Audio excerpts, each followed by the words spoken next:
So joining ROTC for me was mostly about challenging myself to be better than the average. So challenging myself to have high standards of character, hard work, dedication, team building, physical fitness, all those kinds of things were really appealing to me, and that's why I wanted to join. I joined because I wanted to challenge myself, and I wanted to find something that would be parallel in terms of learning new responsibilities, learning how to delegate. I'm a nursing major, so I thought it would be like a perfect way to set me apart from my peers. You know, every ROTC program is different. You know, they all have their unique opportunities and challenges. The University of San Francisco, I think, is special. It's a small private Jesuit school. One of their taglines is "Change the world from here," and so we kind of play off of that. And so the vision for our program is to change the world from here by developing future leaders or leaders of character for our Army. So 3 days a week, we have physical training in the mornings. That's Monday, Tuesday, Thursday from about 6 to 7:30. And then Wednesdays and Fridays, cadets have their military science class, also in the morning. So our freshmen and sophomores have their class on Wednesdays. And then our juniors and seniors have class on Friday mornings. And then Friday afternoon to late evening, we have our military science lab.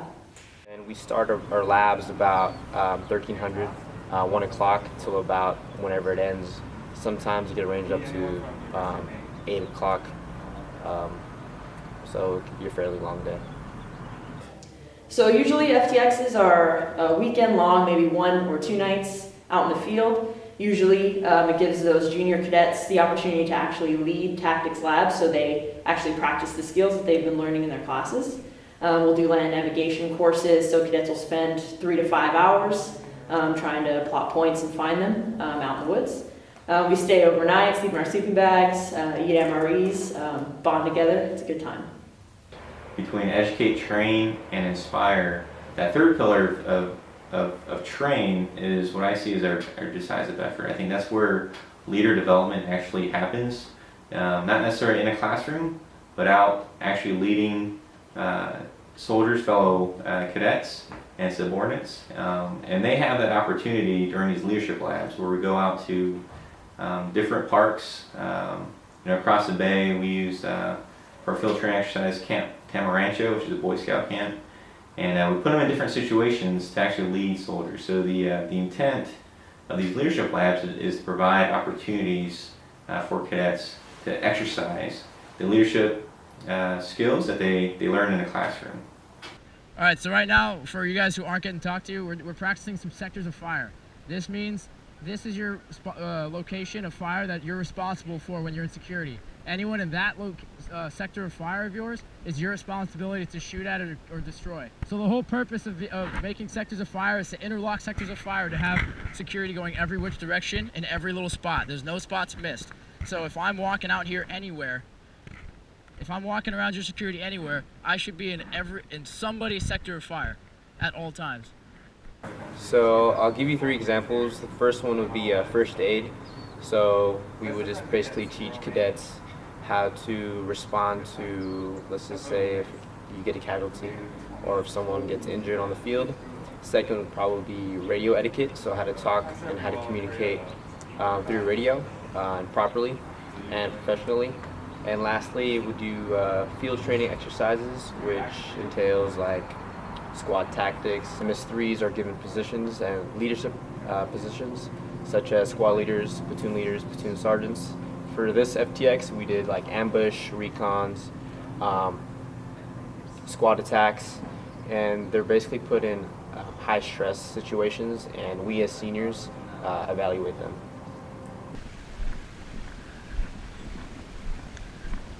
Okay, so what if a bunch of troops just walked along this road or convoy came? And look, see the tree? That's the whole point of cover concealment. This is cover. So if a fucking Humvee went by and just shot down this way, you're going cover.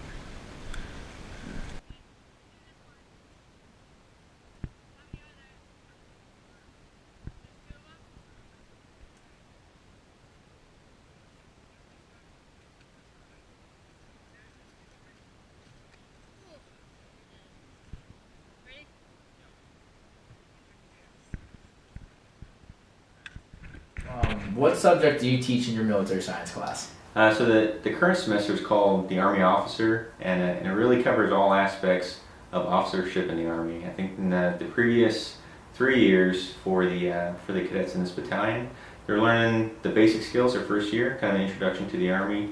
Their second year, it's more kind of skills based. They learn a lot more of the tactical intermediate skills in the Army. And in the third year is really the year they learn how to lead on a small unit level, like squad base, where they're leading about 10 to 12 folks. So for the seniors in my MS4 class, they're learning Army officership, and so they're leading from a battalion perspective, and our program has about 80 cadets. So what I try to impress upon them is really Army profession as a whole. So when they become second lieutenants in the Army, and they commission as officers in the Army, they understand the profession they're about to join and what it means to be part of a profession. All right, Don, keep pushing, keep pushing. Justin, going. Lance. Finger left. Get it. Hey, buddy, get in. Second.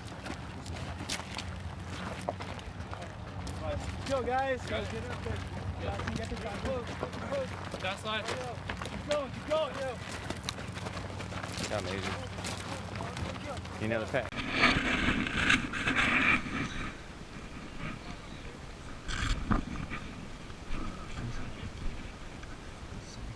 Looks like it's right here. Looks like the three it's these right here.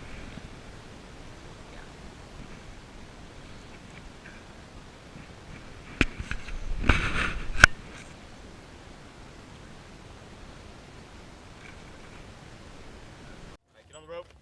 On the rope.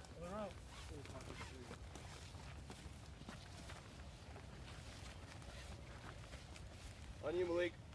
Ready? Yeah. All right, pull. All right, pull.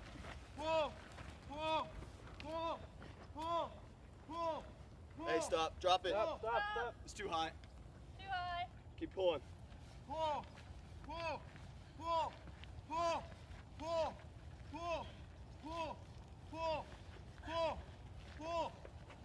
Stop. Stop.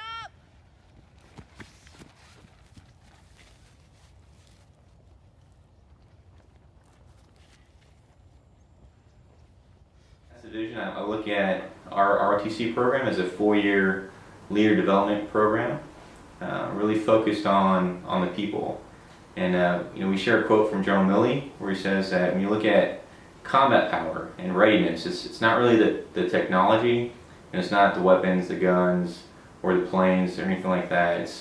It comes down to the people, and most importantly, the leadership. And so that's what we focus on, and our vision really is to grow the next generation of leaders. I think we're in a special place here because our values within the Downs Battalion line up very closely with the Jesuit values of the university, and it's just a great platform to have San Francisco as a city as an extension to connect with the local community and military leaders and veterans.